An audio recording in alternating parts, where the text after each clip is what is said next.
The women's game is reaching new heights across OFC member associations.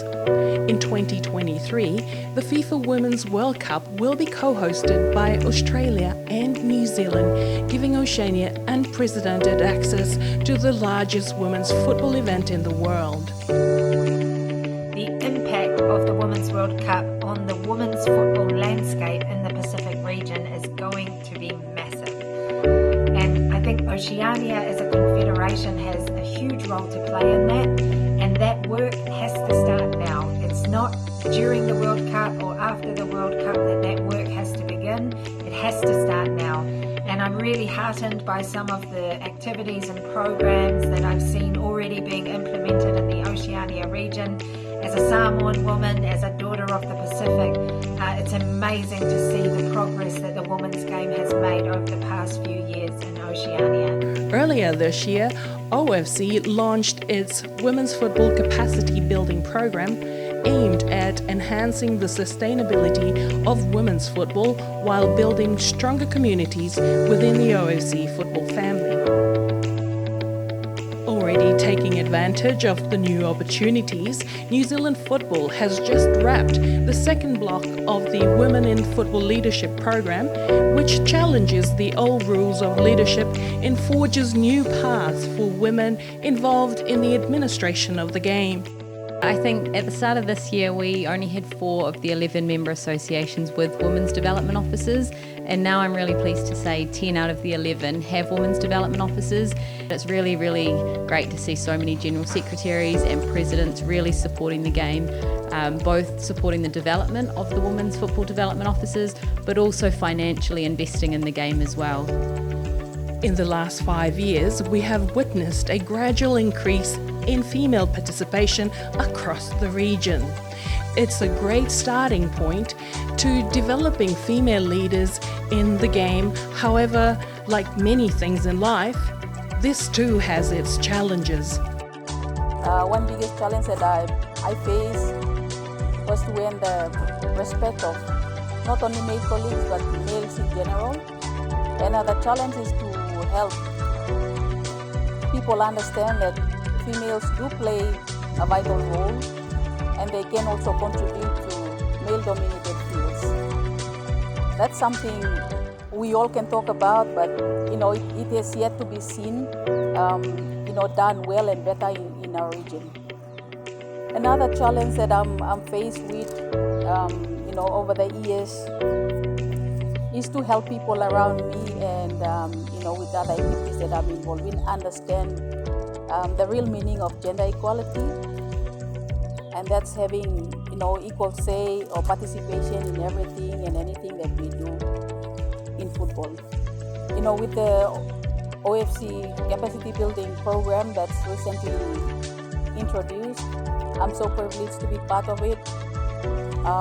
It actually helped me to refocus on myself, see myself as a leader in the role I'm in, and to be able to help other people around me, especially women and girls, to also see their full potential.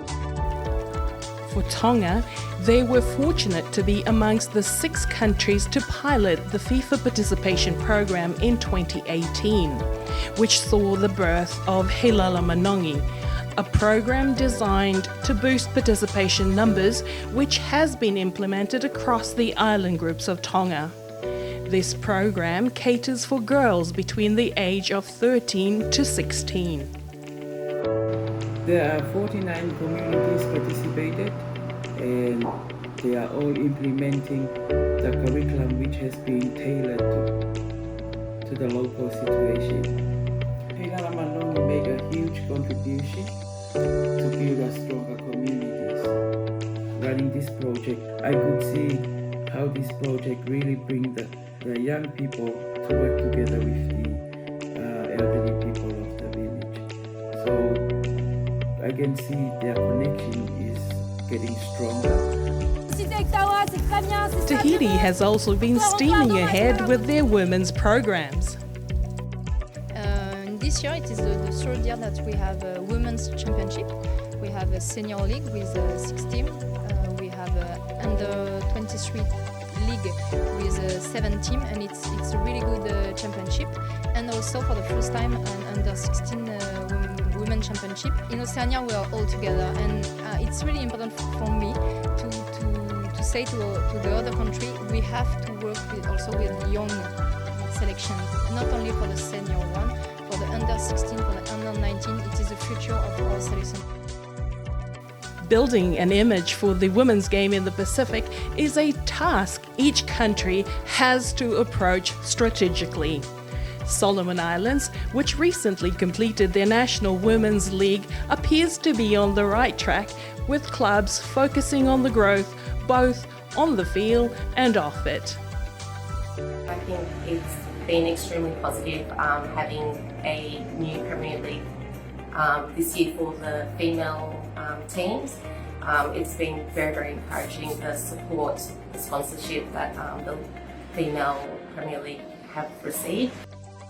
Sponsorship is actually very important in growing the football, women's football here, not just women's football but any other football. It also comes down to having the right type of management, a management that is able to go out and talk on behalf of your clubs or in behalf of football to sell the sport to sponsors. So we have a couple of sponsors that have come on board. Most we chose strategically because there's certain things that we want to achieve, and to be able to help achieve that, we need to be able to attract the right type of sponsors. The bottom line is we want to use Maha FC to start setting that minimum standard so that we can elevate the sport. If we don't set standards, then we keep doing the same thing year in, year out, expecting different results. With Papua New Guinea launching its Women's League in style, one can only look forward to what the future holds for the women's game in the region. And so, in future, more women and girls can be involved in the game. And that's basically something that, it'll be good to see improve and to see it happen every year. I'm really, really proud of the work that I've seen that's already being done in the Pacific region. Women's football is going from strength to strength in Oceania, and there's some amazing work that's already been done on the ground in countries like Tonga and Samoa. We've seen it in Tahiti, in Papua New Guinea now, Solomon Islands. There's some incredible programs that are going on, competitions that are going on, that really is showing that women's football is well and truly on the map in the Oceania region, and hopefully in the near future we will be a region to contend with on the global stage. For OFC women's football, the secret is in getting the basics right, and with the strong foundations being laid at present, the future is looking bright.